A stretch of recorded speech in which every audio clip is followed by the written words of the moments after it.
नमस्कार साथियों, mission online academy YouTube channel में आप सभी साथियों का स्वागत है, अभिनंदन है, वंदन है।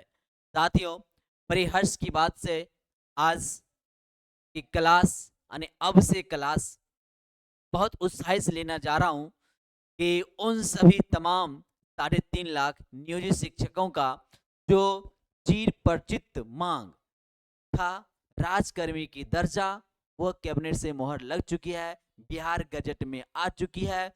तो मैं तमाम साथी, शिक्षक साथी, भाई बहनों से कहना चाहूँगा, मिशन ऑनलाइन एकेडमी की टीम आपके लिए तत्पर है, आपकी आगे बढ़ाने के लिए, फर्श से लेकर के हर्ष पर पहुंचाने के लिए, अर्श से लेकर ऊपर तक पहुंचाने के लिए, जमीन से आसमान तक पहुंचाने के लिए मिशन ऑनलाइन की टीम आपके साथ मजबूती से खड़ा है और आप उसे इसमें जुड़ करके अपनी सफलता की परचम को लहराने की कोशिश करेंगे और निश्चित रूप से सफलता होगी। तो आपकी विशेष जानकारी आपको दे रहे हैं कि तमाम बैच 1 से 5 6 to 8 का सभी सब्जेक्ट यानी 6 to 8 का सब्जेक्ट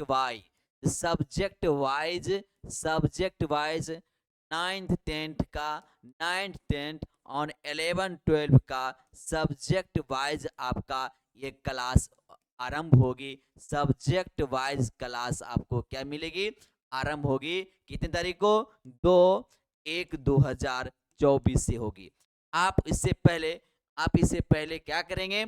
मिशन ऑनलाइन एकेडमी का जो प्ले स्टोर पर जा करके, कहाँ पर जाएंगे? प्ले स्टोर पर जाएंगे। वहां पर मिशन ऑनलाइन एकेडमी यूज करके डाउनलोड करेंगे और डाउनलोड करने के बाद यूज अनदर ऑप्शन चूज करेंगे। यूज अनदर मेथड चूज करके अपना मोबाइल नंबर डालेंगे। मोबाइल नंबर डाल करके ओटीपी आएगा, आपका एप्स क्या होगा? इंस्टॉल हो जाएगी एप्स। और उसके बाद आप चैट बॉक्स में जा करके, उसके बाद इंस्टॉल होने के बाद क्या करना आपको है? इंस्टॉल हो जाएगी तो आप स्टोर होगा, एप्लीकेशन में स्टोर होगा, वहां पर जाएंगे। सक्षमता परीक्षा मिलेगी आपको। सक्षमता परीक्षा जो बैच वहां से आप करना चाहते हैं, या 1 से 5 करना चाहते हैं, 6 to 8 करना चाहते हैं, या 9 10 करना चाहते हैं, यानी जो बैच आप करेंगे वह बैच पर क्लिक करके वहां से आप बहुत कम फी में बैच परचेज कर सकते हैं। उसमें आपको लाइव क्लासेज मिलेगी, लाइव क्लास मिलेगी, रिकॉर्डेड क्लास आपको मिलेगा, रिकॉर्डेड। उसके मटेरियल्स मिलेगी आपको, मटेरियल्स प्राप्त कीजिएगा। उसके बाद टेस्ट सीरीज की आयोजन किया जाएगा, टेस्ट सीरीज की भी आयोजन किया जाएगा। अर्थात यानी फुल्ली तैयारी, सक्षमता परीक्षाओं के लिए फुल्ली तैयारी आपकी को उपलब्ध होगा, जो 100% आपकी सफलता तक पहुंचाने का काम करेगी। यदि एप्लीकेशन डाउनलोड करने में या किसी तरह से इंक्वायरी करने के लिए, क्वेरी करने के लिए आवश्यकता होगा, जानकारी की आवश्यकता होगा, तो आप 7992258422 पर आप क्या करेंगे? कॉल कर सकते हैं या व्हाट्सएप मैसेज कर करके अपनी जानकारी ले सकते हैं। और दूसरी, स्क्रीन पर आप जो चल रही नंबर, एक और नंबर है, उसी पर आप कॉल करके आप जानकारी ले सकते हैं। तो मैं ये चाहूंगा कि बिहार के उन सभी तमाम शिक्षकों साथियों को, भाइयों बहनों को मिशन ऑनलाइन एकेडमी के बारे में आप बता दें, ताकि आपकी लक्ष्य की प्राप्ति करने के लिए ये बहुत अग्रसर होगी। और जहां तक एग्जाम की बात है, परीक्षा की बात है, तो परीक्षा आपका एक्सपेक्टेड परीक्षा यदि फरवरी और मार्च में परीक्षा आपकी होगी नहीं। इसका ड्यू टू कारण ये है कि फरवरी मार्च में एकेडमिक एग्जाम है, में 10th और इंटर की एग्जाम है।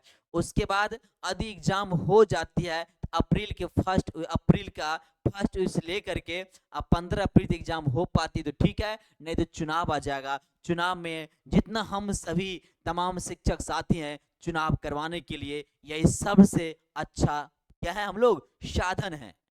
टीचर इसके बिना चुनाव हो नहीं सकती है।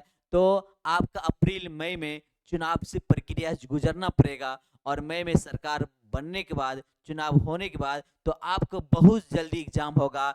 तो क्या होगा, जून में एग्जाम आपकी होगी। एग्जाम आपका जून जुलाई में संभव है। इससे पहले आपका एग्जाम जून जुलाई 2024 से पहले एग्जाम संभव नहीं है। तो जून जुलाई में एग्जाम होगा, अर्थात जब तक आपकी परीक्षा होगी, जब तक परीक्षा होगी तब तक आपको मिशन ऑनलाइन एकेडमी आपके साथ रहेगा हर दृष्टिकोण से। यानी 2 महीना में, 3 महीना में, 4 महीना, चाहे 6 महीना के बाद हो, तब तक आप इससे जुड़े रहेंगे, आपके साथ खड़ा रहेगा। तो साथी आज हम एक सब्जेक्ट लेकर के आए हैं जो समान अध्ययन का प्रश्न है। जो समान अध्ययन का प्रश्न है वह समान अध्ययन का प्रश्न है जो आज 35 क्वेश्चन का सीरीज लेकर के आपके बीच प्रस्तुत हुए हैं। आप उसको ध्यान से थोड़ा देखेंगे। 30 क्वेश्चन लेकर आपके बीच प्रस्तुत हैं, ध्यान से थोड़ा देखेंगे। 30 से 35 मिनट आप बने रहिए, फुल्ली वीडियो देखिए और उसके बाद आप जज करेंगे। अच्छा लगे तो कमेंट करेंगे और अपने साथ में भी शेयर करेंगे। और जो साथी यूट्यूब चैनल पर नया है, आप उसे सब्सक्राइब करना न भूलेंगे और सब्सक्राइब करके क्या करना है, बेल आइकन को दबा देना है, ताकि जितनी भी इंफॉर्मेशन हो मिशन ऑनलाइन एकेडमी की टीम के द्वारा आपके पास जल्दी से जल्दी पहुंच जाएगा। तो चलिए साथी, तो आज हम पहला क्वेश्चन की बीच करते हैं। कहता है प्रथम विश्व युद्ध में, अब देखिए प्रथम विश्व युद्ध में किसका प्रयोग रासायनिक आयुध के रूप में किया गया था। अब देखिए इसमें बहुत सारा क्वेश्चन मिलेगी। तो पहले प्रथम विश्व युद्ध हुआ कब था, पहला ये क्वेश्चन मिलेगा आपको, प्रथम विश्व युद्ध कब हुआ था। तो प्रथम विश्व युद्ध 1914 से 1919 ईस्वी तक कौन कब हुआ, प्रथम विश्व युद्ध आपका हुआ था। तो कहता है carbon monoxide, hydrogen cyanide, mustard gas और भाप अंगार गैस का तो प्रथम विश्व युद्ध कब हुआ था, 1914 से 1919 के बीच में प्रथम विश्व युद्ध हुआ था। तो उसमें कौन रासायनिक गैस का प्रयोग किया गया, कौन रासायनिक हथियारों का प्रयोग किया गया था। तो आप यहाँ याद रखें, मस्टर्ड गैस एक जहरीली गैस है जिसका प्रयोग प्रथम विश्व युद्ध में किया गया। जो यह क्या था, हाइड्रोक्लोरो एथिल सल्फाइड था। वह किससे बना था, हाइड्रोक्लोरिक एसिड से, यानी सल्फाइड से। तो कौन सी गैस है, मस्टर्ड गैस का प्रयोग किया गया था, जो जहरीली गैस था, जो जहरीली गैस थी।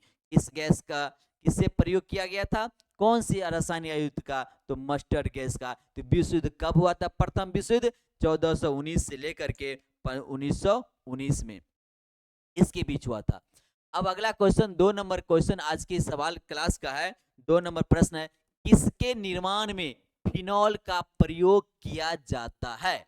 पहला है पीवीसी, वायलॉन, पॉलीस्टीरीन, बैकलाइट। कहता है किसके प्रयोग में, किसका निर्माण में, किसको बनाने के लिए किसका प्रयोग करते हैं, फिनॉल का प्रयोग करते हैं। किसे बनाने के लिए फिनॉल का प्रयोग करते हैं। तो आंसर आपका क्या होगा, आंसर बताइएगा। आप लोग यदि समझते होंगे तो अपने मन में आंसर रख करके आप डिनोट कीजिए। तो आंसर क्या होगा, बैकेलाइट। बैकेलाइट का बैकेलाइट के निर्माण में फिनॉल का प्रयोग किया जाता है। किसका निर्माण में, बैकेलाइट के निर्माण में फिनॉल का प्रयोग किया जाता है। अब देखिए क्वेश्चन है, छपाई में प्रयोग की जाने वाली स्याही यानी इंक, इसका इंक किसके अपघटन से प्राप्त होता है। छपाई में प्राप्त की जाए स्याही किसके अपघटन से प्राप्त होता है, एसिटिलीन से, मीथेन के, कार्बन टेट्राक्लोराइड का, बेंजीन का। तो क्वेश्चन आपका है, फिर से देखेंगे, कहता है छपाई में प्रयोग की जाने वाली स्याही किसके अपघटन से प्राप्त होती है, किसका अपघटन करता है तो प्राप्त होती है। तो आंसर आप लोग देने की कोशिश करेंगे, यह ध्यान दीजिएगा। तो कहता है कि मीथेन जो है, आंसर क्या होगा, मीथेन। यह जो रंगहीन होता है, स्वादहीन होता है और गंधहीन होता है। मीथेन क्या होता है, रंगहीन होता है, स्वादहीन होता है और क्या होता है, गंधहीन होता है। जो काले रंग बनाने में और उसके बाद मोटर टायर में छापने की वाली स्याही में मीथेन का जो है, ये मीथेन का गुण क्या है, रंगहीन। मीथेन का गुण क्या है, रंगहीन, गंधहीन, गंधहीन, यानी इसके मीथेन में न रंग होता है, न क्या होता है, न गंध होता है, और ये क्या है, स्वादहीन भी होता है। ये क्या होता है, स्वादहीन भी होता है, इसमें स्वाद भी नहीं होती है। अब कह रहा है कि मीथेन जो है, मीथेन गैस काले रंग, मोटर का टायर, छापने की स्याही। मीथेन गैस का प्रयोग जैसे क्या, किसमें, काले रंग में, काले रंग में, काले रंग में, मोटर टायर में, मोटर टायर में, मोटर टायर में प्रयोग करते हैं, काले रंग के लिए, मोटर टायर के लिए, और छापने की स्याही के लिए, और पेंट में छापने की स्याही के लिए, किसका किसका, छापने की स्याही के लिए, यानी छापने की इंक के लिए, इस सब में किसका प्रयोग किया जाता है, मीथेन का प्रयोग किया जाता है। आपको मीथेन का प्रयोग किया जाता है। तो मीथेन का फीचर आप देख सकते हैं, मीथेन कैसा होता है, रंगहीन होता है, गंधहीन होता है, और स्वादहीन होता है, और इसे जो है काले रंग में यूज, काले रंग के रूप में, यानी मोटर टायर के रूप में, छापने की स्याही के रूप में, कार्बन की छड़े में, कई सब का प्रयोग किया जाता है। इसका आंसर क्या होगा, बी नंबर मीथेन होगा। इसका आंसर बी नंबर मीथेन होगा। अब इसमें अगला सवाल आपका है, अगला सवाल कहता है कि निम्नलिखित में से कौन सा रसायन फल पकाने में के लिए उपयोग किया जाता है। रासायनिक फल पकाने में किसका उपयोग किया जाता है, किसका, रासायनिक फल पकाने में किसका उपयोग किया जाता है, कौन सा रसायन फल पकाने में किया जाता है। तो ऐसा केमिकल के नाम बताइए। ये क्या है, केमिकल, केमिकल का नाम बताएं। ऐसा कौन सा केमिकल है जो फल पकाने में मदद करता है, फल पकाने में यूज किया जाता है। कहता है सोडियम क्लोराइड है, कैल्शियम कार्बोनाइड है, पोटेशियम क्लोराइड है, उपयुक्त में से कोई नहीं। तो इसमें फल जो पका, जैसे केला पका रहे हैं, आम पका रहे हैं, इत्यादि जो पकने के बाद खाने योग्य बनता है, तो किस रसायन का, किस केमिकल का प्रयोग करते हैं, तो किस केमिकल का प्रयोग करते हैं, तो आंसर क्या होगा, कैल्शियम कार्बाइड का। आंसर क्या होगा, कैल्शियम कार्बाइड का। आंसर होगा आपका कैल्शियम कार्बाइड, अर्थात बी नंबर ऑप्शन होगा। अब आइए 5 नंबर सवाल देखते हैं। 5 नंबर कहता है एथिल अल्कोहल में कौन सा पदार्थ मिलाकर इसे पीने के अयोग्य बनाया जाता। अब देखिए, पीने के अयोग्य बनाया जाता, मतलब पीने के लिए अयोग्य बनाया, जिसे पिया नहीं जा सकता, अर्थात जिसे क्या हो सकता है, पिया नहीं जा सकता है, पिया नहीं जा सकता है। अयोग्य मतलब क्या होगा, जिसे पिया नहीं जा सकता है, अयोग्य बना देता है। कहते हैं एथिल अल्कोहल में कौन सा पदार्थ मिलाते हैं जिसको नहीं पिया जा सकता है। आंसर आपको दिया ऑप्शन में, पोटेशियम साइनाइड, मिथेनॉल एवं फिरिडीन, नेफ्थलीन, एसिटिक अम्ल एवं पिरिडीन। तो फिर आप क्वेश्चन देखेंगे, समझेंगे। क्वेश्चन कहता है एथिल अल्कोहल में कौन सा पदार्थ मिलाकर इसे पीने के लिए अयोग्य बनाया जाता है, जिसे नहीं पिया जा सकता है। तो आंसर क्या होगा, आपको आंसर आप ध्यान दीजिए, आंसर क्या होगा, मिथेनॉल एवं पिरिडीन। मिथेनॉल एवं पिरिडीन बनाने से ये क्या है, ये जहर बन जाता है। ये क्या बन जाता है, जहर बन जाता है, जिसे पीने से मृत्यु तक भी हो जाती है। तो आंसर क्या, पीने योग अयोग्य बना देता है, पीने लायक नहीं होता है। क्या मिलाते हैं, मिथेनॉल एवं पिरिडीन मिलाते हैं। आंसर होगा मिथेनॉल एवं पिरिडीन बनाते हैं। अब आइए 6 नंबर प्रश्न देखेंगे। 6 नंबर प्रश्न आपका है, निम्नलिखित में से किसको वुड स्प्रिट भी कहा जाता है। वुड स्प्रिट भी कहा जाता है मेथिल अल्कोहल को, एथिल अल्कोहल को, एथिलीन ग्लाइकोन को, और ग्लिसरॉल को। तो कहता है किसे वुड स्प्रिट भी कहा जाता है, निम्नलिखित में किसको वुड स्प्रिट भी कहा जाता है। तो वुड स्प्रिट कहिए या वुड अल्कोहल कहें, वुड स्प्रिट और या वुड अल्कोहल, इसमें दो नाम है। इसका एक और नाम क्या है, वुड अल्कोहल, अल्कोहल, इसको वुड अल्कोहल भी कहा जाता है। तो कहता है किसे कहा जाता है, आंसर होगा आपका क्या, एथिल अल्कोहल।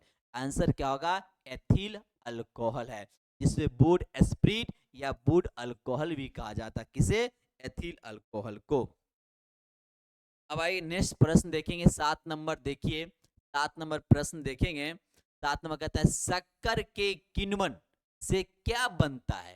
शक्कर के किण्वन से क्या बनता है? शक्कर के किण्वन से क्या बनता है? तो कहता है ethyl alcohol, methyl alcohol, acetic acid और क्लोरोफिल बनता है। तो कहता है शक्कर के किण्वन से। तो क्वेश्चन आपका 7 नंबर है, शक्कर के किण्वन से क्या बनता है? तो क्या बनता है शक्कर के किण्वन से? तो आंसर क्या होगा आपका? आंसर होगा एथाइल अल्कोहल। आंसर क्या होगा? इथाइल अल्कोहल आपका आंसर हो जाएगा। इसका प्रश्न होगा answer ethyl alcohol, option number 1। बिल्कुल इसे इस सवाल इस सेशन को ध्यान से देखेंगे और आने वाला एग्जामों के लिए बहुत इंपॉर्टेंट है, महत्वपूर्ण है। तो देखिए,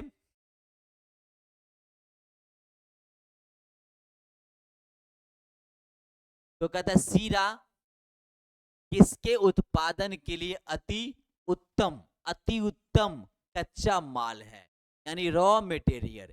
हीरा किसके उत्पादन में सबसे अच्छा रॉ मटेरियल है? ग्लिसरीन का, एल्कोहल का, यूरिया का, पैराफिन का। सीरा जो मोलेसेस जो है किसके उत्पादन के लिए सबसे अच्छा उत्पादन है? किसको बनाने के लिए अति उत्तम है? तो किसे बनाने के लिए? अल्कोहल की बनाने के लिए। इसे बनाने के लिए, एल्कोहल बनाने के लिए सीरा जो है बहुत ही उत्तम रॉ मटेरियल है, उसका रॉ मटेरियल है सीरा का बनाने। निम्नलिखित में से कौन सा पॉलीमर नहीं है? पॉलीमर नहीं है, कौन सी नहीं है? अर्थात 4 ऑप्शन दिया हुआ है, इनमें से 3 क्या हो गया? पॉलीमर है, और इनमें से 1 पॉलीमर नहीं है। तो बताना ऐसा कौन जो है पॉलीमर नहीं है। तो कौन है पॉलीमर नहीं है? तो ऑप्शन दिया है नायलॉन। नायलॉन क्या पॉलीमर है? टेफ्लॉन, ये भी आपको पॉलीमर है। आप जानते हैं टेफ्लॉन का परत लगाया जाता है, जिससे किसी का क्या होगा, वह पहले का नहीं उड़ पाए, कलर डिसकलर नहीं हो पाए, उसको बचा एक परत दिया जाता है कि जो मेन जो है उसे बचा कर रखने के लिए। तो नायलर क्या है? ये पॉलीमर है। कैप्रोलैक्टम यही पॉलीमर नहीं है। पॉलीस्टीरीन ये भी क्या है? पॉलीमर है। आंसर क्या हो जाएगा आपका? सी। तो कहता है कौन सा पॉलीमर नहीं है? तो क्या होगा? कैप्रोलैक्टम पॉलीमर नहीं है। कैप्रोलैक्टम पॉलीमर है। आइए 10 नंबर प्रश्न देखेंगे। 10 नंबर प्रश्न कहता है गन पाउडर किसका मिश्रण है? गन पाउडर, गन मतलब जानते हो बंदूक। गन माने क्या हुआ? बंदूक वाला, यानी जिसे बारूद पाउडर कहेंगे। गन पाउडर को क्या कहेंगे? बारूद पाउडर भी कहा जा सकता है। अर्थात गन पाउडर को बारूद भी कहेंगे, जिससे गन के मतलब किया जाता है। कहता है रेत और टीएनटी, टीएनटी और चारकोल, सल्फर रेत और चारकोल, नाइट्रेट सल्फर और चारकोल। कहता है गन पाउडर किसका मिश्रण है? तो गन पाउडर जो है, गन पाउडर में किसका मिश्रण है वह बताना है। जैसे गन पाउडर को ब्लैक पाउडर भी कहा जाता है। गन पाउडर क्या बोलेंगे? ब्लैक पाउडर भी कहते हैं। गन पाउडर को ब्लैक पाउडर भी कहा जाता है। गन पाउडर क्या कहेंगे? ब्लैक पाउडर भी गन पाउडर को कहा जाता है। अभी गन पाउडर किसके मिश्रण से बनता है? तो गन पाउडर क्या हो गया?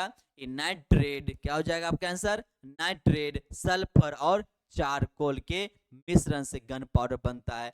गन पाउडर, गन मतलब क्या होता है? बंदूक। गन पाउडर को ब्लैक पाउडर भी कहते हैं।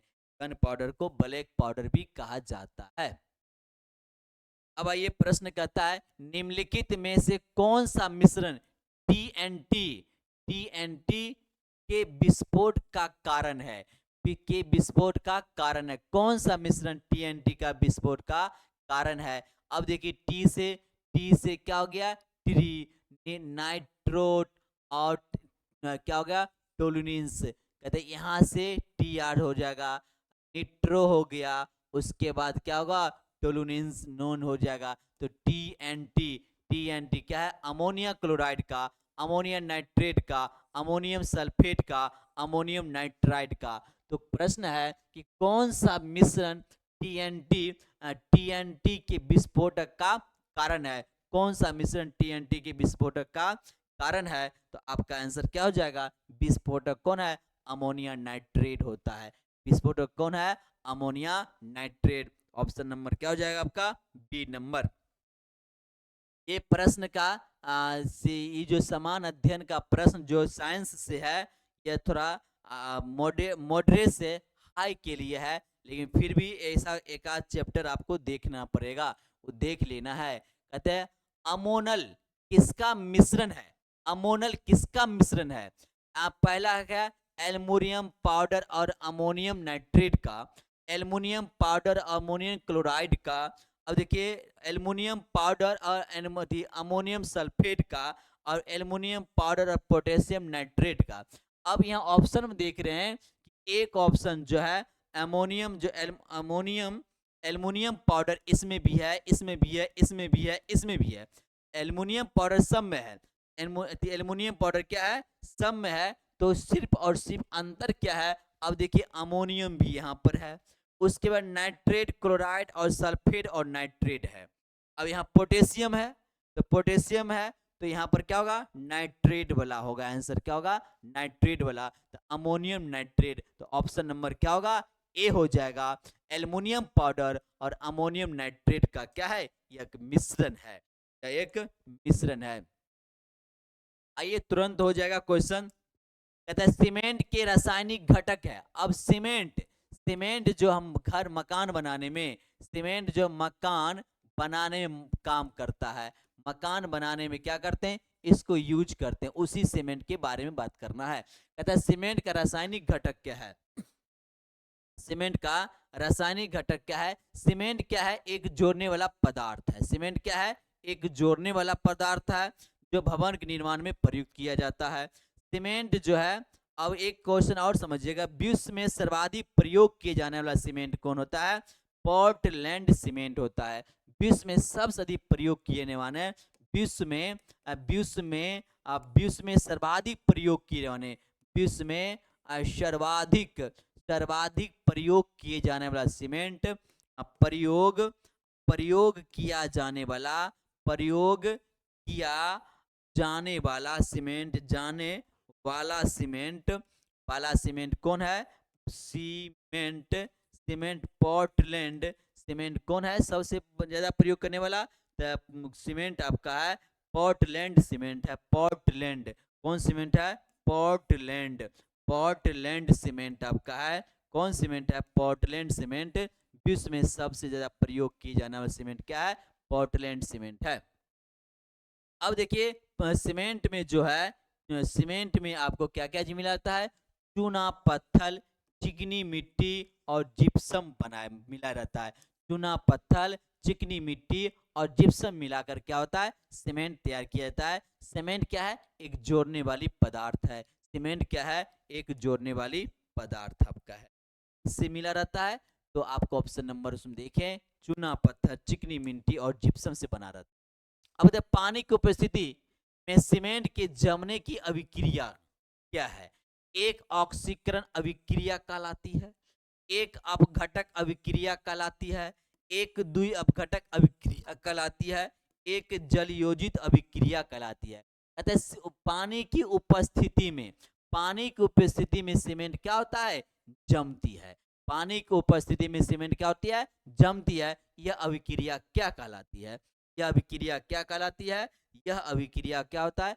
जल आयोजित अभिक्रिया कहलाती है। एक क्या है? जल आयोजित अभिक्रिया कहलाती है। जैसे देखते होंगे मकान वगैरह बनता है तो सीमेंट का जितना पानी दिया जाता है उतना ही क्या होती है? सीमेंट मजबूत बनती है, उतना सीमेंट क्या होती है? जमती है। और जितना ज्यादा जमेगी मकान बनने के बाद उतना क्या होगा? मजबूती होगा। क्या होगा? जल आयोजित अभिक्रिया कहलाती है। अब कंक्रीट किसका मिश्रण है? कंक्रीट कहता है सीमेंट का, चूना का, पानी का। सीमेंट का, रेत का, बजरी और पानी। सीमेंट, रेत और पानी, इनमें से कोई नहीं। कंक्रीट जो, अब जैसे अब देखते हैं आजकल कंक्रीट से की सड़क बनता है, कंक्रीट से सड़क का निर्माण किया जाता है। तो कंक्रीट में कहता है किस किस का क्या है? मिश्रण है। तो कंक्रीट क्या है? कंक्रीट में सीमेंट मिलता है, रेत मिलता है, बजरी मिलता है और पानी। इससे क्या होता है? ये बनता है। कंक्रीट में क्या होगा? सीमेंट, रेत, बजरी और पानी के मिश्रण से क्या बनता है? कंक्रीट बनती है। अब आगे प्रश्न देखेंगे। आगे प्रश्न कहता है कि निम्नलिखित में किसको मिलाने पर कांच का रंग हरा हो जाता है? कांच का रंग हरा, कैल्शियम ऑक्साइड का, आयरन ऑक्साइड का, क्रोमियम ऑक्साइड का और मैग्नीज ऑक्साइड का, किसमें मिलाने कांच रंग क्या हो जाता है? हरा हो जाता है। कांच रंग क्या हो जाता है? हरा हो जाता है। अब देखिए, कांच रंग क्रोमियम ऑक्साइड मिलाने पर, क्रोमियम ऑक्साइड मिलाने पर कांच का रंग क्या हो जाता है? इसमें हरा हो जाता है। क्या हो जाता है? इसमें हरा हो जाता है। अब देखिए, कैल्शियम ऑक्साइड है, कैल्शियम ऑक्साइड, अब उसके मैग्नीज ऑक्साइड को, मैग्नीज ऑक्साइड को डाइऑक्साइड मिलाएंगे, मैग्नीज ऑक्साइड को मिलाते हैं तो मैग्नीज ऑक्साइड को मिलाएंगे तो कांच का रंग क्या हो जाएगा? लाल हो जाएगा। कांच का रंग क्या हो जाता है? लाल हो जाता है। अब देखिए, तो कांच का रंग क्या हो जाएगा? इसमें मैग्नीज में लाल हो जाएगा, क्रोमियम में क्या हो जाएगा? हरा हो जाएगा। उसके बाद आयरन के साथ मिलाएंगे क्या हो जाएगा? भूरा हो जाएगा, अर्थात क्या हो जाएगा? ब्राउन हो जाएगा। मैग्नीशियम मिलाएंगे क्या हो जाएगा? ब्राउन हो जाएगा। और कोबाल्ट मिलाने पर, यहाँ कैल्शियम नहीं है, कोबाल्ट में मिलाते हैं, कोबाल्ट में तो गहरा नीला हो जाता है। कोबाल्ट मिलाएंगे तो क्या हो जाएगा? गहरा नीला हो जाता है। क्या होता है? गहरा नीला। तो क्वेश्चन कहता है निम्नलिखित में किसको मिलाने पर कांच का रंग, कांच का रंग क्या हो जाता है? हरा हो जाता है। तो कांच रंग किसमें देखें? क्रोमियम ऑक्साइड में कांच रंग क्या हो जाता है? हरा हो जाता है। क्रोमियम ऑक्साइड में कांच रंग हरा हो जाता है, आयरन ऑक्साइड में भूरा हो जाता है, मैग्नीशियम में लाल हो जाता है और कोबाल्ट मिलाने पर गाढ़ा नीला हो जाता है। हरा किस में हो जाएगा? तो हरा हो जाएगा क्रोमियम ऑक्साइड में, अर्थात सी ऑप्शन, अर्थात क्या हो जाएगा? सी ऑप्शन हो जाएगा। अब आइए 17 नंबर प्रश्न देखते हैं। कहता है रासायनिक उपकरण जैसे बीकर, फनल इत्यादि बनाने के लिए किस प्रकार की कांच किया जाता है? किस प्रकार कांच देते हैं? कहता है पोटास कांच, कठोर कांच, सोडा कांच और जेना कांच। तो इसमें प्रश्न है रासायनिक उपकरण जैसे बीकर, फनल इत्यादि बनाने के लिए किस प्रकार के कांच का प्रयोग किया जाता है? यहाँ होना चाहिए किस प्रकार का कांच का प्रयोग किया जाता है। तो आंसर क्या होगा इसका? आंसर हो जाएगा इसका क्या? कठोर कांच। आंसर हो जाएगा बी नंबर, कठोर कांच का। अब प्रश्न आइए 18 नंबर प्रश्न आएंगे। आज के सेशन में 30 क्वेश्चन है, उसका 18वां प्रश्न देखेंगे। निम्नलिखित में कौन सा ईंधन निम्नतम पर्यावरण प्रदूषक है? अब देखिए, ईंधन, ऐसा कौन सा ईंधन है जो पर्यावरण को बहुत कम प्रदूषण देता है? तो हाइड्रोजन है, कोयला है, डीजल है, मिट्टी का तेल है। अब जानते हैं कोयला कितना प्रदूषण, बहुत ज्यादा धुंध बनाता है। डीजल भी क्या होगा? बहुत प्रदूषण देता है कि बहुत सारा देशों में या बहुत सारा शहरों में डीजल गाड़ी पर बैन किया जाता है। और मिट्टी का तेल भी बहुत प्रदूषित है। हाइड्रोजन क्या है? बहुत कम प्रदूषण देता है। हाइड्रोजन क्या करता है? बहुत कम प्रदूषण देता है। तो आगे प्रश्न देखेंगे। अगला प्रश्न देखेंगे, 19 नंबर प्रश्न आपका है। 19 नंबर प्रश्न में कहता है माइक, माइका कौन से गुण प्रदर्शित करता? माइका कौन सा गुण प्रदर्शित करता? माइका उष्मा का चालक तथा विद्युत का कुचालक। अब देखिए, उष्मा टेम्परेचर का चालक है और विद्युत का कुचालक है। माइका के बारे में बात करना है तो कौन सा गुण है? फिर कहता है उष्मा तथा विद्युत दोनों का कुचालक, उष्मा तथा विद्युत दोनों का चालक, उष्मा का कुचालक है, विद्युत का चालक। तो उष्मा तथा विद्युत दोनों का कुचालक, ऐसा बिल्कुल नहीं है, दोनों का चालक नहीं है। अब कहता है उष्मा का कुचालक, विद्युत का चालक, ये उष्मा का क्या है? सुचालक है। आंसर क्या होगा? ए नंबर। ये माइका जो है उष्मा का चालक है और विद्युत का कुचालक है। माइका जो है उष्मा का चालक है और विद्युत का कुचालक है। ऑप्शन नंबर क्या हो जाएगा? ए हो जाएगा आंसर आपका। अब 20 नंबर प्रश्न देखेंगे। 20 नंबर प्रश्न देखेंगे, कहता है भारी जल, भारी जल हैवी वाटर एक प्रकार का है, शीतलक, मंदक, अयस्क और ईंधन। आप सभी जानते हैं ये क्या है? मंदक है, यानी D2O। पानी का, जल का साधारण सूत्र क्या है? H2O। लेकिन भारी जल का क्या है? D2O। भारी जल क्या है? D2O है। भारी जल का रासायनिक नाम क्या है? ड्यूटीरियम ऑक्साइड है। भारी जल का ड्यूटेरियम ऑक्साइड है, जिसको D2 कहते हैं, जिसको D2 कहते हैं। चलिए अब प्रश्न नंबर देखें, 21 नंबर प्रश्न देखिए। 21 नंबर प्रश्न में कहता है निम्नलिखित में कौन सी गैस पीने के पानी को शुद्ध करने के लिए प्रयोग किया जाता है। अब देखिए पीने के पानी को शुद्ध करने के लिए क्या होगा, हीलियम, फ्लोरीन, क्लोरीन और कार्बन डाइऑक्साइड। तो क्या होगा, क्लोरीन होता है। पीने के पानी को शुद्ध करने के लिए क्या करता है, क्लोरीन मिलाता है, जिसको क्लोराइजेशन कहते हैं। इसमें सूक्ष्म जीवों को सूक्ष्म जीव हो जाएगा, जैसे कीटाणु हो जाएगा, यानी अनावश्यक कीट होता है, उसको क्या करता है, उसको खत्म कर देता है, उसके विषाणुओं को, वायरस को नष्ट कर देता है, जिससे क्या कहते हैं, जल का क्लोरीकरण भी कहते हैं। जिसे क्या बोलते हैं, जल का क्लोरीकरण भी कहते हैं। सूक्ष्म जीव, कीटाणु जैसे और वायरस को भी क्या करते हैं, जीवाणु को खत्म कर देती है। अब 22 में फिटकिरी गंदले पानी को किस प्रक्रिया द्वारा स्वच्छ करती है। अब फिटकिरी जो है गंदा पानी है, उसको किस प्रक्रिया द्वारा स्वच्छ कर देता है। तो अवशोषण के द्वारा, अधिशोषण द्वारा, स्कंदन द्वारा, अपोहन के द्वारा। अब देखिए अब फिटकिरी का प्रयोग कई तरह में किया जाए, जैसे लोग समान तरह देखें दाढ़ी बनाता तो फिटकिरी का लोग यूज करता है। तो यह फिटकिरी यहाँ पर गंदे पानी को किस प्रक्रिया के द्वारा क्या कर देता है, स्वच्छ कर देता है, साफ कर देता है। तो आंसर क्या होगा इसमें, स्कंदन की प्रक्रिया। किस प्रक्रिया द्वारा, तो स्कंदन की प्रक्रिया। जब हम लोग बैच माएंगे तो स्कंदन की प्रक्रिया हुआ है क्या, अवशोषण की प्रक्रिया क्या है, अधिशोषण की प्रक्रिया क्या है, उपोहन क्या है, इस हम लोग बैच में जब क्लास होगा चैप्टर वाइज उस विशेष रूप से बताएंगे, उस विशेष रूप की चर्चा किया जाएगा, जो एप्लीकेशन के माध्यम से क्लास होगा। तो 23 नंबर देखेंगे, कौन सी गैस नोबेल गैस कहलाती है। अब देखिए नोबेल गैस, जिसको हम अक्रिय गैस भी कहते हैं, अक्रिय गैस भी कहते हैं, तो उसको कौन सी इनर्ट गैस भी कहते हैं, कौन सी गैस कहलाती है। हाइड्रोजन है, ऑक्सीजन है, हीलियम है और कार्बन डाइऑक्साइड है। तो एक आप समझाने के लिए कहेंगे, जिसकी वैलेंसी इलेक्ट्रॉन, जिसकी वैलेंसी इलेक्ट्रॉन क्या होता है, जिसके अंतिम कक्षा में इलेक्ट्रॉनों की संख्या कितना हो जाती है, 2 या 8 होती है, वही क्या कहलाती है, अक्रिय गैस कहलाती है। तो आंसर इसमें क्या होगा, हीलियम होगा। विशेष चर्चा भी इस चैप्टर में आपको किया जाएगा। आंसर इसमें क्या हो जाएगा, ऑप्शन में हीलियम होगा। 24 नंबर प्रश्न देखेंगे। 24 नंबर, गोताखोर द्वारा सांस लेने के लिए उपयोग किए जाने वाली गैस क्या है। अब देखिए गोताखोर क्या है, बड़े बड़े नदियों में, समुद्रों में, उसके नीचे हुए पदार्थों के पता लगाने के लिए गोताखोर का यूज करते हैं। गोताखोर जाते हैं तो पानी में, हम आप जानते हैं कि ज़्यादा देर तक मानव जो है, आदमी आसानी से श्वास नहीं ले जा सकता है, इसे विशेष प्रक्रिया की आवश्यकता होती है।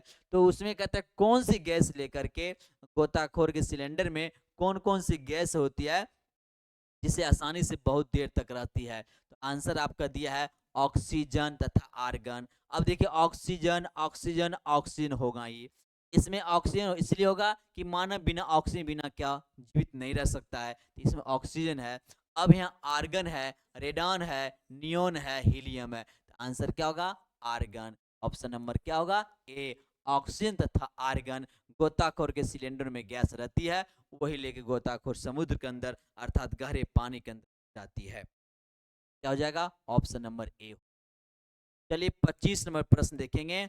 आज कौन सी हास्य गैस यानी लॉफिंग गैस के रूप में प्रयुक्त किया था। ये बहुत ज्यादा बार बार क्वेश्चन पूछा जाता है, लॉफिंग गैस कौन सी होती है और अश्रु गैस कौन सी होती है। ये सब क्वेश्चन बहुत ही इंपॉर्टेंट क्वेश्चन है, बार बार पूछी जाती है। तो कहता है लॉफिंग गैस के रूप में, लॉफिंग गैस के रूप में कौन सी गैस का प्रयोग किया जाता है। तो कौन सी गैस का, तो नाइट्रस ऑक्साइड है, उसके नाइट्रोजन डाइऑक्साइड है, नाइट्रोजन डाइऑक्साइड है, नाइट्रोजन टेट्रा ऑक्साइड है। तो नाइट्रोजन नाइट्रोजन नाइट्रोजन आपका तो नहीं होगा, तो क्या होगा ऑप्शन सर, नाइट्रस ऑक्साइड हो गया। नाइट्रस ऑक्साइड क्या है, नाइट्रस ऑक्साइड जिसको N2O कहते हैं, N2O जैसे H2O कहते हैं। H2O क्या है, ये पानी का सूत्र है, ये किसका, पानी का। तो नाइट्रस ऑक्साइड तो N2O, ये N2O क्या है, एंड टू लॉफिंग गैस है, हास्य गैस है, हंसने वाली गैस है। क्या है? नाइट्रस ऑक्साइड का है। अब 26 नंबर प्रश्न देखेंगे। 26 नंबर प्रश्न कहता है निम्नलिखित में किस एक को स्ट्रेंजर गैस, अजनबी गैस कहते हैं।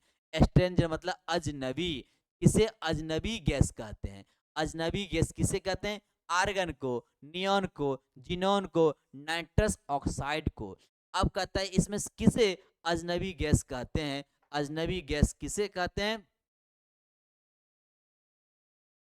किसे कहते हैं? तो आंसर क्या होगा आपका? जिनोन गैस होगा। जिनोन होगा जो हवा से भरी हुई गैस रहती है, जो हवा से भरी हुई रहती है। क्या होगा? जिनोन आंसर क्या हो जाएगा आपका? नॉन। आंसर हो जाएगा आपका नॉन हो जाएगा। अब देखिए 27 में प्रश्न कहता है वायुयानों के टायरों में भरने में निम्न किस गैस का प्रयोग किया जाता है। बहुत इंपॉर्टेंट क्वेश्चन है। एरोप्लेन में, एरोप्लेन में क्या करता है, किस गैस का प्रयोग किया जाता है उसके टायरों में? हाइड्रोजन का, नाइट्रोजन का, हीलियम का, नियॉन का। तो किस गैस का प्रयोग किया जाता है वायुयानों के टायर में भरने में? किस गैस का प्रयोग किया जाता है? तो इस गैस का हो जाएगा। तो आंसर बताएंगे आप लोग। आंसर बताइए किस गैस का प्रयोग किया जाता है। तो आंसर आपका हो जाएगा क्या चीज? नाइट्रोजन गैस का।